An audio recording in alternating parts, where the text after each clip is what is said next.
Saudações a todos, Pereirinha Pediatra.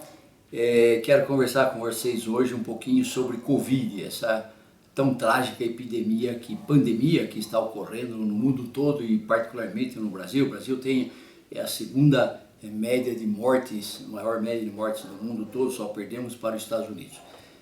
O Covid se manifesta como uma gripe curiosa, uma rinofaringite, um resfriado comum curioso, né?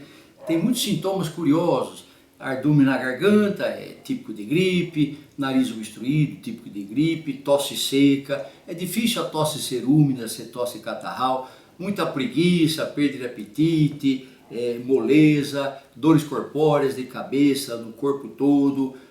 Frequentemente então pode-se confundir o Covid com uma doença respiratória gripal comum, uma influenza, né? Mas também surgem às vezes sintomas gastrointestinais, diarreia pode surgir, vômitos, né?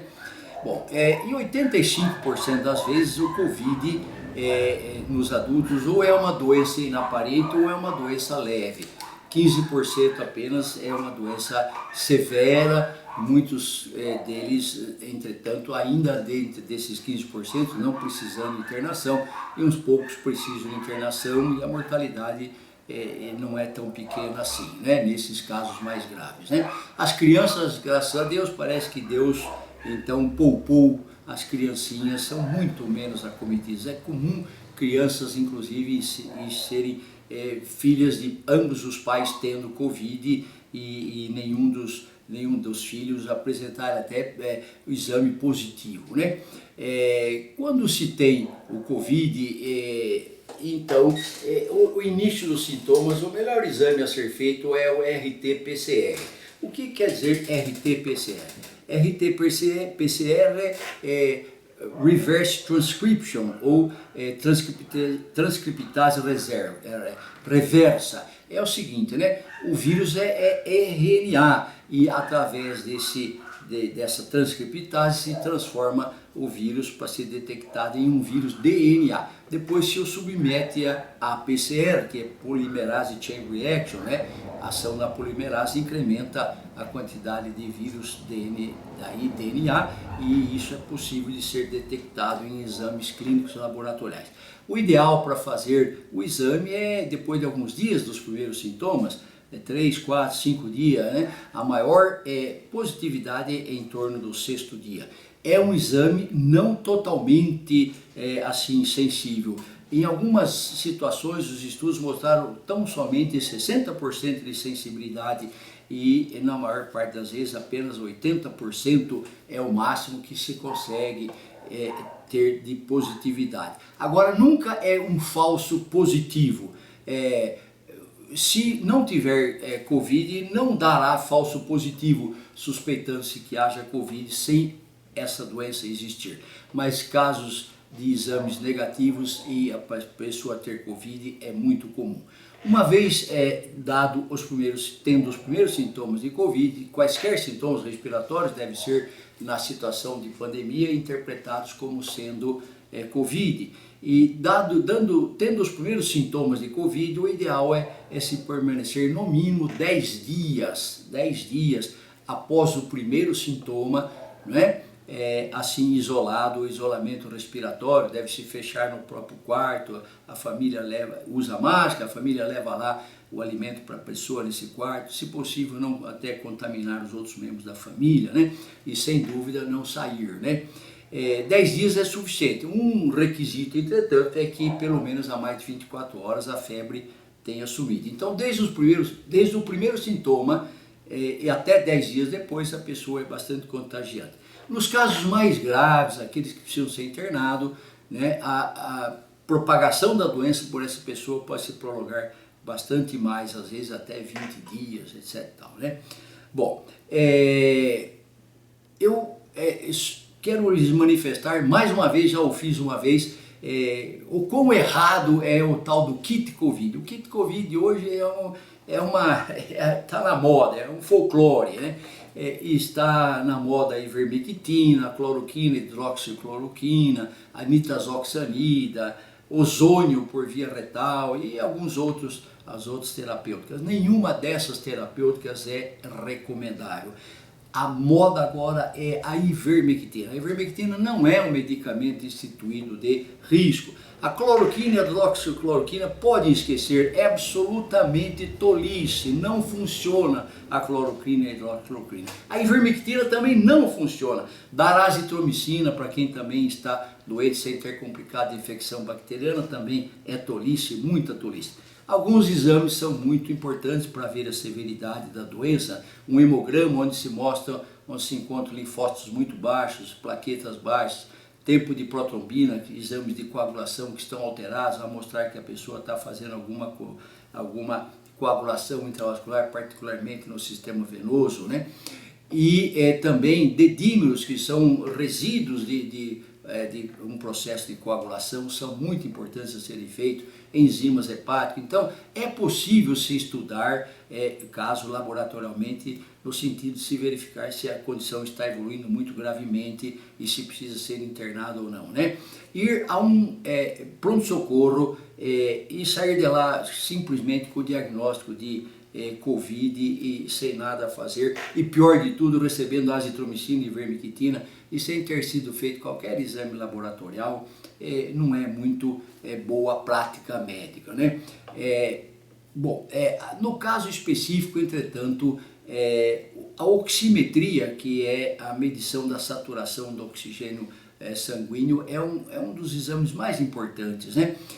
O normal é 95% ou mais de saturação de oxigênio, 95, 96, 97, caindo abaixo de 95 já se começa a ter um temor de que a função pulmonar já não está conseguindo convenientemente oxigenar a pessoa, né? Níveis de 94, 92, 91, 90 já são um pouco preocupantes, porém não tanto quando está abaixo de 90, né? Interessantemente, não raro, a pessoa tem 89, 88, 90 e ainda não tem muita dificuldade respiratória. Isso se chama hipóxia silenciosa, né? Nessa situação, não raro, né? O pulmão já está bastante infiltrado pelo vírus, e que dá à tomografia, ou melhor exame para isso, dá um aspecto de vidro fosco, né? Até 25% é uma doença do pulmão afetado, é uma doença relativamente leve, entre 25% e 50% é moderada, e acima de 50% é uma condição já bastante severa, e deve-se acompanhar muito atentamente o paciente, né?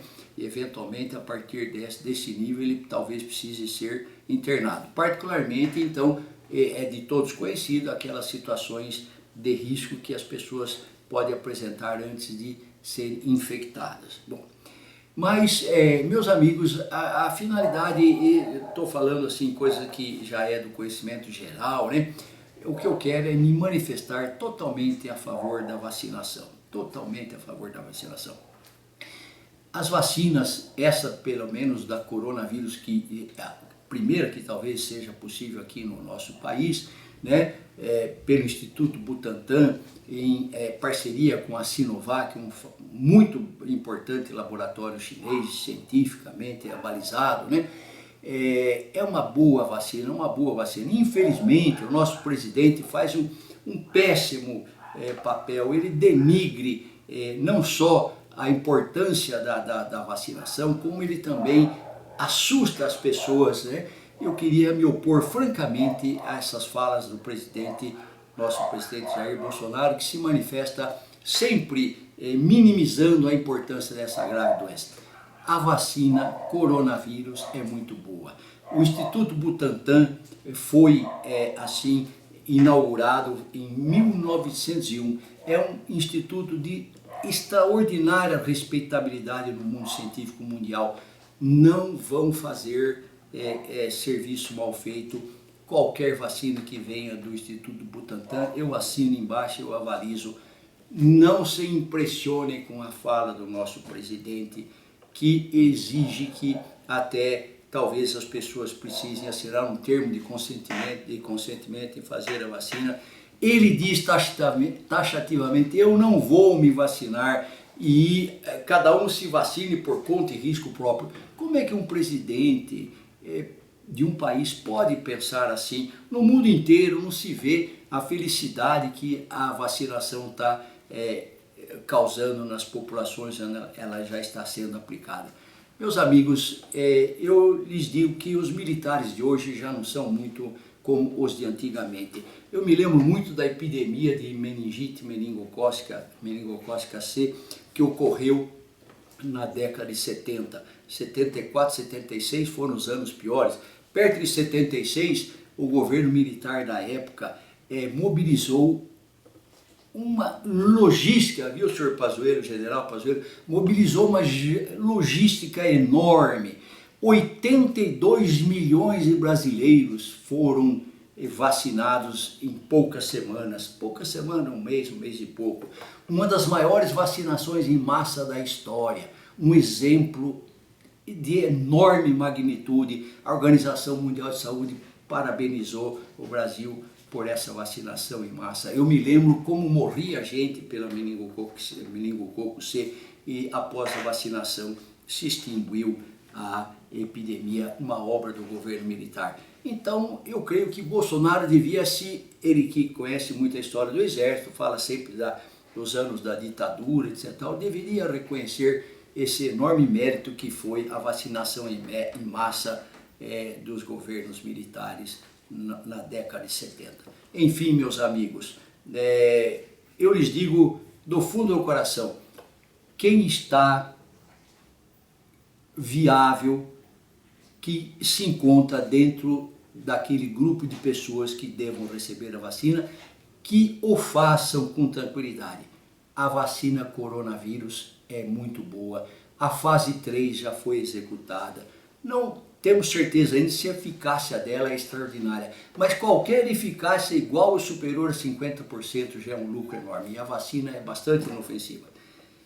Eu já tive Covid, mas se me propuserem que eu tomo de novo essa vacina com todo o prazer e toda a tranquilidade do mundo, quanto a saber que ela é muito, muito, muito, muito importante. E eu parabenizo o Instituto Butantan e o Estado de São Paulo por ter tocado à frente esta extraordinária e bela iniciativa de ser quem trouxe por primeiro aqui no Brasil a vacina contra o coronavírus, a Coronavac. Um abraço a todos, meus amigos. Boa noite.